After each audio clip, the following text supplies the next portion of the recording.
बिस्मिल्लाहिर्रहमानिर्रहीम। Saim homeopathic infertility clinic से आपकी खिदमत में हाजिर हूँ। आज का जो हमारा टॉपिक है वो पायोरिया के हवाले से है। आम तौर पे इसको कहा जाता है मसूड़ों से खून आना या गम्स ब्लीडिंग भी कहा जाता है।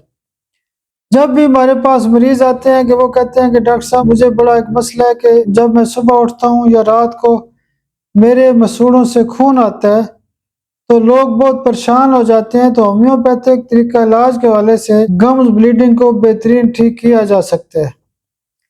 सबसे पहले जो हम एक डोज देते हैं वो नक्सवामिका CM की एक खुराक देते हैं और दूसरे दिन जो एक डोज दी जाती है वो कार्सिनोसन माउथ 1 ml दी जाती है और तीसरे दिन जो एक खुराक दी जाती है वो मर्कसाल CM पावर में एक खुराक दी जाती है।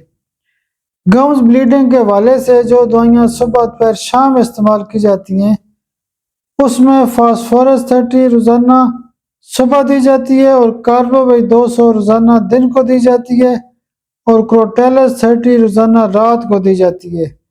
गम्स ब्लीडिंग के हवाले से जो ज़्यादातर केस होते हैं वो इन दवाइयों से ठीक किए जा सकते हैं।